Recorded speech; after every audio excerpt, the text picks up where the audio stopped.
Hello engineers, இன்றைக்கி நம்ம லூப்ஸ்னா என்னன்னு சொல்லி பார்க்க போகிறோம். பைத்தானில் இருக்கிற லூப்ஸை பற்றி தெரிஞ்சுக்க போகிறோம்.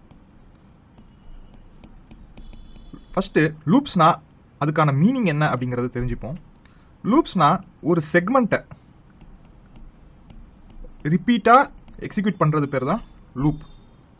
அதாவது ஃபார் எக்ஸாம்பிள் நீங்கள் பார்த்தீங்கன்னா ஒரே மியூசிக்கை திரும்ப திரும்ப கேட்குறது, அதுக்கப்புறம் வந்துட்டு ஒரே ஒரு சர்க்கிளான ரோட்டில் திரும்ப திரும்ப நடந்து வருது. ஸோ ரிப்பீட்டடாக ஒரு விஷயத்தை நம்ம பண்ணிகிட்டு இருக்க போது, ஒரு செக்மெண்ட் ஆஃப் விஷயத்தை நம்ம பண்ணிகிட்டு இருக்க போது அதை லூப்ஸ்ன்னு சொல்லுவாங்க. ஸோ இது வந்து ஜென்ரலாக வந்து இந்த மீனிங்கு நம்ம வந்து ஜென்ரல் மீனிங்கை வந்து இப்படி கன்சிடர் பண்ணிக்கலாம். ஜென்ரலாக இதை வந்து இதோட மீனிங்கை இப்படி கன்சிடர் பண்ணிக்கலாம். ஸோ ஒரு செக்மெண்ட் ஆஃப் விஷயத்தை வந்து ரிப்பீட் பண்ணிக்கிட்டே இருக்கிறது. ஸோ அதை தான் லூப்ஸ்ன்னு சொல்லி ஜென்ரலாக சொல்கிறாங்க. இப்போது நம்ம ப்ரோக்ராமிங்கில் இந்த லூப்ஸ் அப்படிங்கிறது என்ன அப்படின்னு சொல்லி பார்த்தீங்கன்னா, ஒரு செட் ஆஃப் கோடை நம்ம திரும்ப திரும்ப ரன் பண்ணுறது பேர் தான், ஒரு செட் ஆஃப் கோட்ஸை திரும்ப திரும்ப ரன் பண்ணுறது பேர் தான் லூப்ஸ். ப்ரோக்ராமிங்கை பொறுத்த வரைக்கும் இதுதான் லூப்ஸ்னு சொல்லி அழைக்கப்படுது.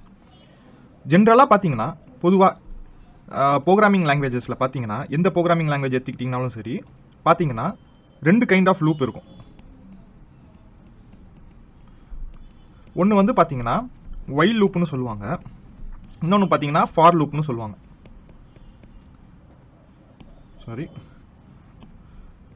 ஃபார் லூப்னு சொல்லுவாங்க.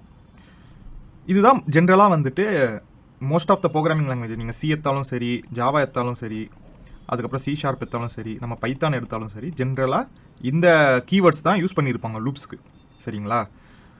ஆனால் அதோட ஸ்ட்ரக்சர் கொஞ்சம் மாறும். அதோட ஸ்ட்ரக்சர் கொஞ்சம் மாறும், அவ்வளோதான். தவிர கீவேர்டு இதுதான். இப்போ நீங்கள் சில லாங்குவேஜில் எடுத்துக்கிட்டிங்கன்னா வைலை வந்து எக்ஸ்டெண்ட் பண்ணி டூ வைல் அப்படின்னு சொல்லி வச்சுருப்பாங்க. அதுக்கப்புறம் ஃபார் லூப்பில் பார்த்தீங்கன்னா இதை கொஞ்சம் எக்ஸ்டெண்ட் பண்ணி இங்கேயே வந்து செப்பரேட் பண்ணி இந்த மாதிரி வச்சுருப்பாங்க. இதெல்லாம் சீல பார்க்கலாம் இந்த மாதிரி ஸ்ட்ரக்சரை. அதுக்கப்புறம் சில லாங்குவேஜில் பார்த்தீங்கன்னா ஃபார் ஈச்னு சொல்லி வச்சுருப்பாங்க. ஸோ எல்லாமே ஃபாரோட எக்ஸ்டென்ஷன் தான். இதுலேயும் பார்த்தீங்கன்னா ஒயில வந்துட்டு டூ வைலு, ஸோ ஒயிலு நெக்ஸ்ட்டு அந்த மாதிரி வச்சுருப்பாங்க. ஸோ இந்த மாதிரி வந்துட்டு பொதுவாக இந்த கீவேர்ட்ஸை தான் யூஸ் பண்ணி லூப்ஸை வந்துட்டு க்ரியேட் பண்ணுறதுக்கு இந்த கீவேர்ட்ஸ் தான் பொதுவாக எல்லா ப்ரோக்ராமிங் லாங்குவேஜ்லையும் யூஸ் பண்ணுறது. இப்போ நம்ம வந்துட்டு பைத்தான் பார்க்கறதுனால பைத்தானில் இதோட ஸ்ட்ரக்சர் எப்படி இருக்குது அப்படிங்கிறத நம்ம அண்டர்ஸ்டாண்ட் பண்ணிப்போம். ஸோ பைத்தானை பொறுத்த வரைக்கும் இதே கீவேர்ட்ஸ் தான், ஒயிலு, ஃபார், இந்த கீவேர்ட்ஸ் தான் யூஸ் பண்ணுறாங்க. இப்போ அதோட ஸ்ட்ரக்சரை பார்ப்போம். இப்போ நம்ம பைத்தானில் இருக்கிற லூப்ஸை பற்றி பார்ப்போம். பைத்தான்லேயும் இந்த 2 கைண்ட் ஆஃப் லூப்ஸ் தான் இருக்குது, ஒயிலு அப்புறம் ஃபார் லூப். இந்த கீவேர்ட்ஸ் தான் யூஸ் பண்ணி லூப் கிரியேட் பண்ண முடியும். ஃபஸ்ட்டு நம்ம வந்துட்டு ஒயில் லூப்பை பற்றி பார்த்துருவோம். ஸோ இந்த ஒயில் லூப்பை வந்து பைத்தானில் கிரியேட் பண்ணுறதுக்கு நம்ம ஒயில் அப்படிங்கிற கீவேர்டு போட்டுட்டு இது பக்கத்தில் கண்டிஷனை எழுதிட்டு அப்புறம் கோலன் போட்டுட்டு கீழே ஸ்பேஸ் விட்டு கொஞ்சம் ஸ்பேஸ் விட்டுட்டு இங்கே நம்ம கோட்ஸை வந்து எழுதிக்கிட்டே வந்துடலாம். என்னென்ன செட் ஆஃப் கோட்ஸை நம்ம ரிப்பீட் பண்ணுமோ அதை வந்து இது கீழே எழுதிக்கிட்டே வந்துடலாம். ஸோ இந்த கோட்ஸ்லாம் வந்துட்டு பார்த்தீங்கன்னா இந்த கோட்ஸ் வந்துட்டு ரிப்பீட் ஆகிட்டே இருக்கும். ஸோ இப்படி எக்ஸிக்யூட் ஆகிட்டே இருக்கும். இது முடிஞ்சவொன்னா மறுபடியும் மேலே போகும், கண்டிஷனை செக் பண்ணணும், மறுபடியும் இதில் எக்ஸிக்யூட் ஆகும், மேலே போகும், கண்டிஷனை செக் பண்ணணும். ஸோ இது ரிப்பீட் ஆகிட்டே இருக்கும். கண்டிஷன் ஃபெயில் ஆயிடுச்சுன்னா உள்ளே போகாமல் இந்த லூப்பு டேரெக்டாக அடுத்த லைன் ஆஃப் கோடுக்கு வந்துடும். அடுத்த லைன் ஆஃப் கோடு இதுக்கு நேராக ஆரம்பிக்கணும். நம்ம பிரிண்ட் அப்படின்னு சொல்லி கூட வச்சுக்கோங்க. இதுக்கு நேராக ஆரம்பிக்கும், இந்த ஒயிலோட அந்த இண்டென்டேஷனுக்கு நேராக ஆரம்பிக்கணும். ஸோ ஆரம்பித்து இது பண்ணோன்னா நம்ம கோடு வந்துட்டு லூப்பை விட்டு வெளியே வந்துடும். கண்டிஷன் சாட்டிஸ்ஃபை ஆகலைன்னா லூப்பை விட்டு வெளியே வந்து இந்த செட் ஆஃப் கோடை எக்ஸிக்யூட் பண்ண ஆரம்பிச்சிடும். ஸோ இதுதான் பொதுவாக.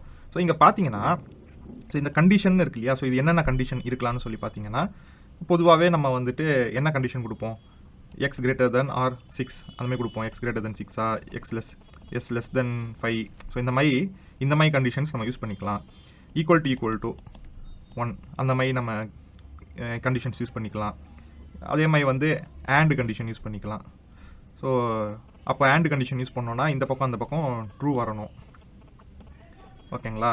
ஸோ and கண்டிஷன் யூஸ் பண்ணோன்னா எக்ஸு ஒய், அப்போ இதுவும் ட்ரூவாக இருந்தால் தான் உள்ளே போவோம்.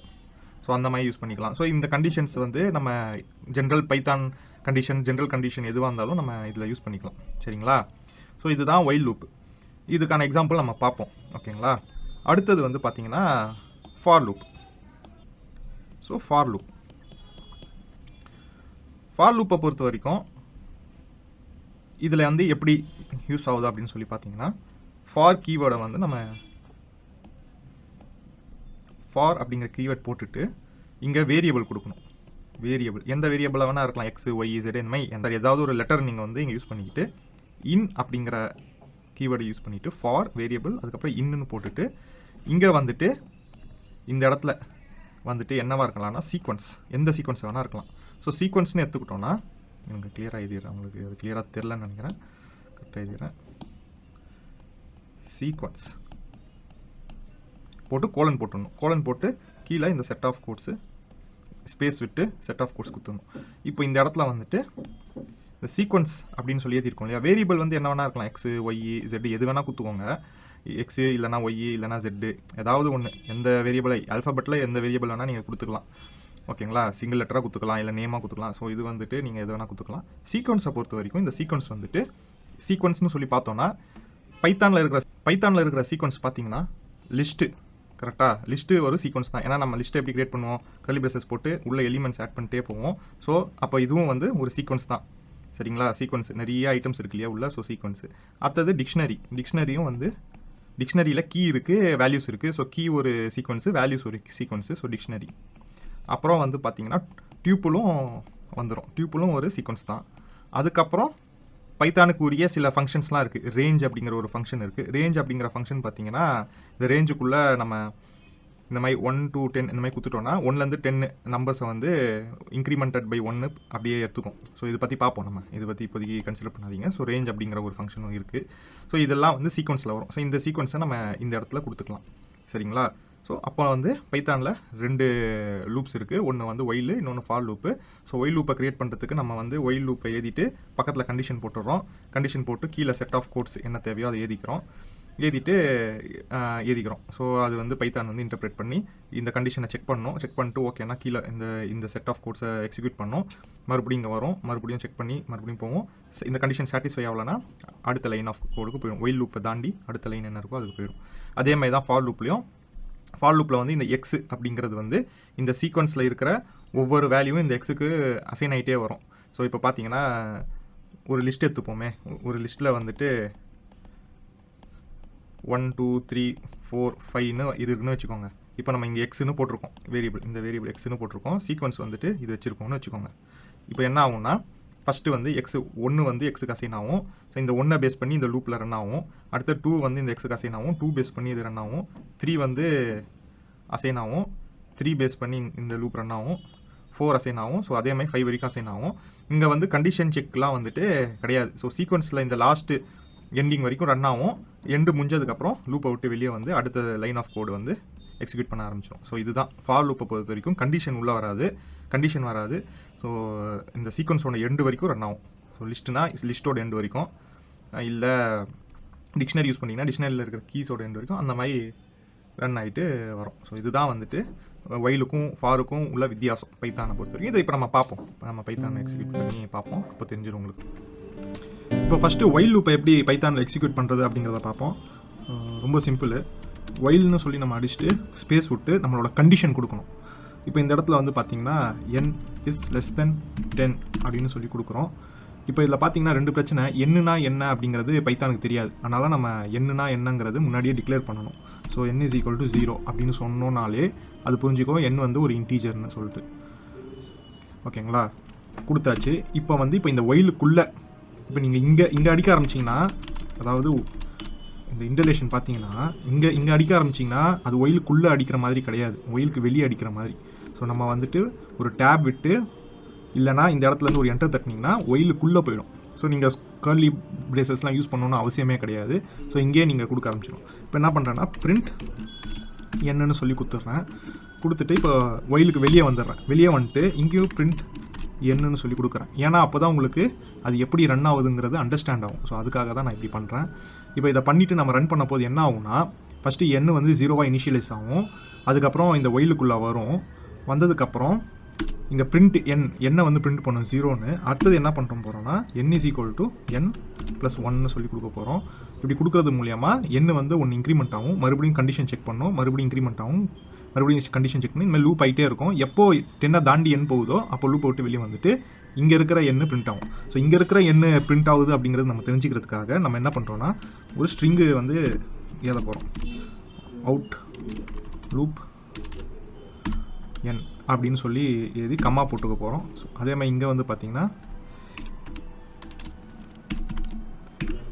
இன்சைடு லூப் ஓகேங்களா கொடுத்துக்க போகிறோம். இப்போ நம்ம ரன் பண்ணோன்னா என்ன ஆகுதுன்னு சொல்லி பார்ப்போம். பார்த்தீங்கன்னா 9 வரைக்கும் உள்ளே இருக்கிற எண்ணு பிரிண்ட் ஆகிருக்கு. அதுக்கப்புறம் 10 வந்த உடனே கண்டிஷன் செக் பண்ணியிருக்கு. ஸோ 10க்கு 10ஆக இருக்கிறதுனால நாட் லெஸ் தென் 10ஆக இருக்கிறதுனால லூப்பு வந்துட்டு உள்ளே போகிறத விட்டு டேரெக்டாக லைன் 6க்கு வந்திருக்கு. ஸோ லைன் 6ல் 10 அப்படிங்கிறது பிரிண்ட் ஆகிருக்கு, அவுட் லூப் 10. ஸோ இப்போ இதை வச்சே நீங்கள் வந்து புரிஞ்சிட்டு இருந்திருப்பீங்க எப்படி ஒயில் லூப்பு ஃபங்க்ஷன் ஆகுது அப்படிங்கிறது. இப்போ ஒயில் லூப்புக்குள்ளே இருக்கிறது பார்த்தீங்கன்னா இந்த 2 லைன் ஆஃப் கோடு தான் ஒயில் லூப்புக்குள்ளே இருக்குது. இது வந்து ஒயில் லூப்புக்கு வெளியே இருக்குது. இதை நம்ம எப்படி சொல்ல முடியும்னா இந்த இண்டென்டேஷனை வச்சு தான், ஸோ இந்த ஸ்பேஸை வச்சு தான் நம்ம சொல்ல முடியும். புரியுதா? ஸோ இதுதான். இப்போ அடுத்தது வந்து நம்ம ஃபார் லூப்பை பற்றி பார்க்க போகிறோம். இப்போ நம்ம ஃபார் லூப்பை பற்றி பார்க்க போகிறோம். சொன்ன மாதிரி ஃபார் லூப் வந்து பார்த்திங்கன்னா மோஸ்ட்லி சீக்வன்ஸுக்கு நம்ம யூஸ் பண்ணிக்கலாம். இப்போது சீக்வன்ஸ்னு பார்த்தீங்கன்னா ரேஞ்சு, லிஸ்ட்டு, டிக்ஷனரி, செட்ஸு, இது அப்புறம் டியூப்புல், இது எல்லாமே சீக்வன்ஸ் தான். ஸோ இப்போ இந்த வீடியோவை பொறுத்த வரைக்கும் நம்ம ஒரு லிஸ்ட்டை வச்சு பார்க்க போகிறோம். ஓகேங்களா? ஸோ நான் லிஸ்ட்டு ஒன்று இனிஷியலைஸ் பண்ணிக்கிறேன். இந்த லிஸ்ட்டில் வந்துட்டு 1 2 3 அதுக்கப்புறம் 4க்கு வந்துட்டு 4ன்னு எழுதிக்கிறேன். ஓகேங்களா? சும்மா ஒரு எக்ஸாம்பிள் காமிக்கிறதுக்காக தான் எழுதிக்கிறேன். இப்போ வந்துட்டு நம்ம இந்த லிஸ்ட்டில் இருக்கிற ஒவ்வொரு எலிமெண்ட்டையும் ஒவ்வொரு ஐட்டமையும் நம்ம வந்து பிரிண்ட் பண்ண போகிறோம் ஃபார் லூப்பை யூஸ் பண்ணி. ஸோ அது எப்படின்னு பார்ப்போமா? For X in list. இதில் பார்த்தீங்கன்னா எல்எஸ்ங்கிறது ஒரு சீக்வன்ஸ் இல்லையா? 1 2 3 4 ஒரு லிஸ்ட்டு. ஸோ லிஸ்ட்டுங்கிறது ஒரு சீக்வன்ஸ், அதனால் நம்ம இதை வந்துட்டு கன்சிடர் பண்ணிக்கலாம். இப்போ இங்கே எக்ஸுங்கிறது வந்து ஒரு ரேண்டம் வேரியபிள். இதை நம்ம டிக்ளேர் பண்ணணுன்னு அவசியம் கிடையாது, ஏன்னா இங்கே வந்துட்டு ஆட்டோமேட்டிக்காக அதுவே டிக்ளேர் ஆகிடும். இப்போ ஃபார் லூப்புக்குள்ளே போயிட்டோம். லூப்புக்குள்ளே போயிட்டு பிரிண்ட் எக்ஸ் கொடுக்க போகிறோம். அப்போ என்ன ஆகும்னா இந்த ஒவ்வொரு எலிமெண்ட்டுக்கும் இந்த ஐட்ரேட் ஆகும். இப்போ ஃபஸ்ட்டு 1 பிரிண்ட் ஆகும், அப்புறம் 2 பிரிண்ட் ஆகும், 3 பிரிண்ட் ஆகும், அப்புறம் இந்த 4 அப்படிங்கிற அந்த லெட்டர் பிரிண்ட் ஆகும். அப்புறம் நம்ம லூப்புக்கு வெளியே வந்துடுறோம். லூப்புக்கு வெளியே வந்துட்டு பிரிண்ட் எல்எஸ். ஓகேங்களா? ஸோ லூப்புக்கு வெளியே வந்துட்டு எல்எஸ் எக்ஸை நீங்கள் பிரிண்ட் பண்ணிங்கன்னா என்ன ஆகுதுன்னு பார்ப்போம். நீங்கள் பாருங்கள், அப்போ தான் உங்களுக்கு புரியும். இப்போது இந்த லூப்புக்கு வெளியே எக்ஸை நான் பிரிண்ட் பண்ணுறேன், என்ன ஆகுதுன்னு மட்டும் பாருங்கள். சரிங்களா? இப்போ நான் வந்து இதை ரன் பண்ணுறேன். பார்த்தீங்கன்னா இப்போ வந்து ஃபஸ்ட்டு எக்ஸு 1 பிரிண்ட் ஆகிடுச்சா? இந்த இடத்துல பாருங்கள் 1 பிரிண்ட் ஆகிருக்கு. அடுத்த லூப்பில் வந்துட்டு 2 பிரிண்ட் ஆகிருக்கு. அதுக்கு அடுத்த லூப்பில் 3 பிரிண்ட் ஆகிருக்கு. அப்புறம் 4 பிரிண்ட் ஆகிருக்கு. அப்புறம் வெளியே வந்து எக்ஸை பிரிண்ட் பண்ண போதும் 4ன்னு தான் பிரிண்ட் ஆகிருக்கு. அதுக்கான காரணம் என்னென்னா இந்த லூப்புக்குள்ளே இருக்க போது கடைசியாக எக்ஸோட வேல்யூ 4ஆக இருந்தது. ஸோ அதே வேல்யூ தான் நம்ம லூப்புக்கு வெளியே வரப்போதும் எக்ஸோட வேல்யூ சேமாக மெயின்டைன் ஆகிறதுனால மறுபடியும் லூப்புக்கு வெளியே வந்து 4ன்னே பிரிண்ட் ஆகிருக்கு. இப்படி தான் ஃபார் லூப் வந்துட்டு ஃபங்க்ஷன் ஆகும். இப்போ இதில் பார்த்தீங்கன்னா இந்த சீக்வன்ஸ் வந்து லிஸ்ட்டாக இருக்கணும்னு அவசியம் இல்லை. இது வந்து நம்ம டியூப்பில் கூட வச்சுக்கலாம். நீங்கள் ஓகேங்களா? டியூப்பில் கூட வச்சு நீங்கள் இதை ட்ரை பண்ணலாம். பண்ணிங்கனாலும் சேம் ஆன்சர் தான் வரும். நீங்கள் பார்த்தீங்கன்னா இது வந்து நம்ம லிஸ்ட்டை யூஸ் பண்ணி பண்ணது, இதை நம்ம டியூப்பில் யூஸ் பண்ணி பண்ணது. ஸோ டியூப்பிலும் ஒரு சீக்வன்ஸாக இருக்கிறதுனால நம்ம டியூப்பிலும் யூஸ் பண்ணிக்கலாம். சரிங்களா? அதேமாதிரி டிக்ஷனரியை வச்சு எப்படி பண்ணுறது அப்படிங்கிறது உங்களுக்கு டவுட்டாக இருக்கும். இப்போ டிக்ஷனரி வச்சு பண்ணுறதுக்கு நம்மளுக்கு இங்கே பாருங்கள், டிக்ஷனரியை வந்து வச்சு பண்ணுறது வந்து நம்ம தனி வீடியோவை பார்த்தா தான் உங்களுக்கு வந்து ஒரு கிளாரிட்டியாக இருக்கும். அதனால் இந்த வீடியோவில் வேணாம், அதை நம்ம அடுத்த வீடியோக்களில் பார்ப்போம். ஆக மொத்தம் ஃபார் லூப்பில் வந்துட்டு நம்ம இங்கே சீக்வன்ஸ் எந்த சீக்வன்ஸ் வேணால் யூஸ் பண்ணிக்கலாம். அதை வந்து நீங்கள் மனசில் வச்சுக்கோங்க. அதேமாதிரி இந்த வேரியபிளை வந்து நம்ம டிக்ளேர் பண்ணணும் அவசியம் இல்லை. அதேமாதிரி ஒயில் லூப்பை பொறுத்த வரைக்கும் கண்டிஷனை பேஸ் பண்ணி நம்ம லூப் பண்ணுறோம். ஸோ இதை ஞாபகம் வச்சுக்கிட்டிங்கனாலே போதும். நம்ம அடுத்த வீடியோக்களில் பார்ப்போம்.